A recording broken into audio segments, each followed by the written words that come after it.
저는 오늘 질문에 대해서 정확하게 대답하지는 못할 것 같습니다. 성경에서 거론되지 않는 일이 이 세상에 일어나지 않는 일이라고 단정하는 것은 오류를 낳을 수 있습니다. 결국 그것은 하나님을 향한 믿음을 잃어가는 모습이었습니다.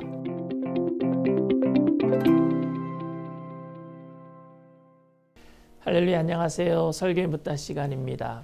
오늘 질문은 창세기 4장에 가인이 아벨을 죽이고 난 후에는 세상에 아담과 하와와 가인밖에 없었을 것인데 어떻게 가인이 다른 사람들이 자신을 죽일 것이라고 걱정했는지, 그리고 어떻게 그에게 아내가 생겼는지 궁금합니다. 또한 창세기 6장에 하나님의 아들들이 사람의 딸들을 취한 것에 대해서 하나님의 아들들은 누구이며 사람의 딸들은 누구인가요?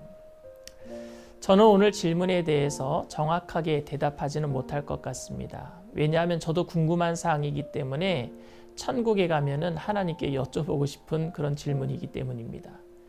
그래서 오늘 제가 답해드리는 것은 그럴 가능성이 있다는 것을 말씀드리는 것이니 이 점 염두에 두고 들어주셨으면 좋겠습니다.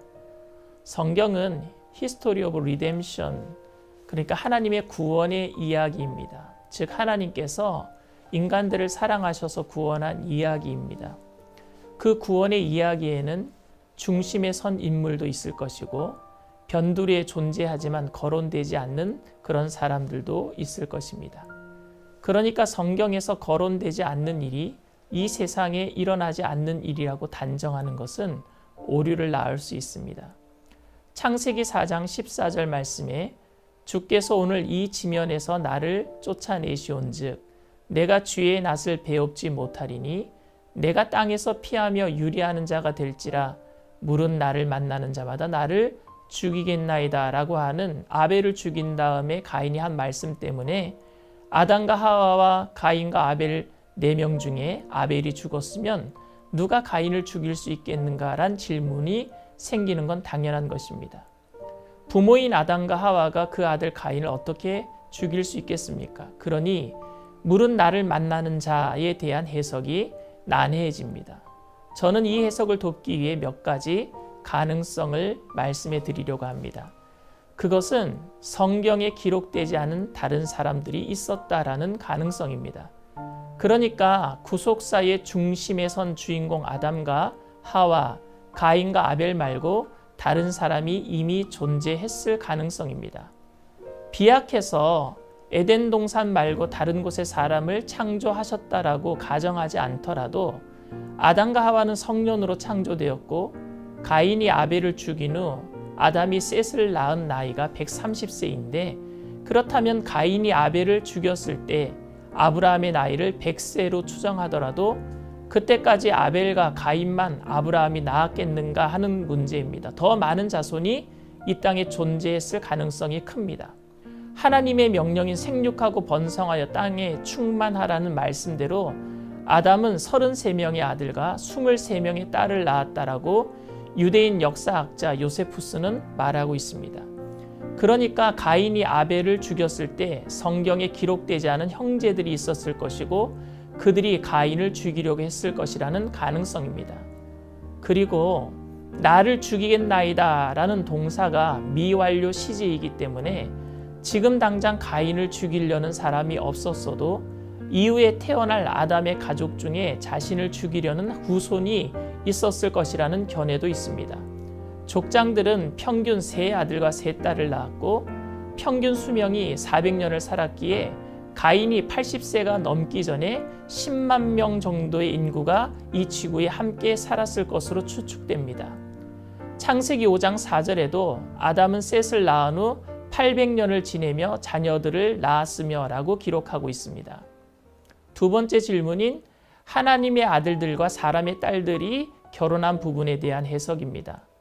창세기 6장 네피림의 사건을 기록하면서 당시의 땅에는 네피림이 있었고 그 후에도 하나님의 아들들이 사람의 딸들에게로 들어와 자식을 낳았으니 그들은 용사라 고대의 명성이 있는 사람들이었더라 라는 기록 때문에 하나님의 자녀는 누구이고 사람의 딸들은 누구인가란 의무를 가지는 것은 당연한 것이라고 생각됩니다. 네피림은 천상의 존재와 사람이 결혼하여 태어난 거인들을 의미합니다. 창세기 6장 네피림을 설명하기 전에 창세기 5장에 기록된 족보가 셋의 족보가 하나님의 아들들의 족보라는 사실을 우리는 알 수 있습니다. 창세기 5장 1절에서 3절에 이것은 아담의 계보를 적은 책이니라. 하나님이 사람을 창조하실 때에 하나님의 모양대로 지으시되 남자와 여자를 창조하셨고 그들이 창조되던 날에 하나님이 그들에게 복을 주시고 그들의 이름을 사람이라 일컬으셨더라. 아담은 130세에 자기의 모양 곧 자기의 형상과 같은 아들을 낳아 이름을 셋이라 하였고 라고 기록하고 있습니다. 창세기 5장에서는 가인이 아벨을 죽인 후에 다시 아담을 통해서 낳은 셋을 믿음의 족보의 시작으로 기록하고 있습니다. 그리고 셋의 자손을 기록하기 전에 아벨을 죽인 가인의 족보가 창세기 4장 후반부에 등장하는데 그들은 셋의 가족과 대결 구도를 보이고 있는 사람의 딸들을 의미합니다. 가인은 그 족보에 야발이라고 하는 가축을 치는 자의 조상도 있었고 수금과 퉁소, 그러니까 문화를 창달하는 그런 조상들도 있었고 두발가인이라는 철을 다루는 조상도 있었습니다. 이는 하나님을 떠나 찬란한 인간 문화를 이루고 있으며 하나님을 떠난 인간이 바벨탑을 쌓는 모습을 연상케 합니다. 그런데 셋의 자손, 즉 하나님의 아들들이 그 인간의 문화에 눈이 멀어 사람의 딸들과 결혼했다는 것은 바로 믿음이 없는 가정과 융화되면서 결국 믿음을 잃어가는 과정을 나타내는 것입니다. 하나님의 아들들이 사람의 딸들과 통혼하여 네피림, 거인과 같은 초인류를 만들어내었지만 결국 그것은 하나님을 향한 믿음을 잃어가는 모습이었습니다. 왜 사람의 아들과 하나님의 딸이 아닌 하나님의 아들과 사람의 딸이라고 했는가에 대해서는 당시 결혼을 하려는 의사가 남자에 의해서 이루어졌기 때문에 하나님의 아들, 즉 믿음의 가정이 그 결혼을 하지 않을 수도 있었음을 시사하는 것이라고 저는 생각합니다. 성경에는 끊어진 연결고리가 많이 있습니다. 하나님의 구원의 역사를 표현하는데 필요 없는 부분들은 과감히 삭제해버린 것입니다. 왜냐하면 성경은 인간의 역사가 아니라 하나님의 구원사이기 때문입니다.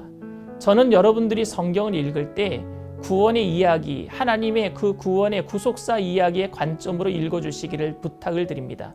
인간이 어떻게 타락하게 되었으며 하나님은 그 인간을 사랑하셔서 어떻게 구원을 이루어 가셨는지 말입니다. 할렐루야. 다음 시간에 또 뵙겠습니다. 감사합니다.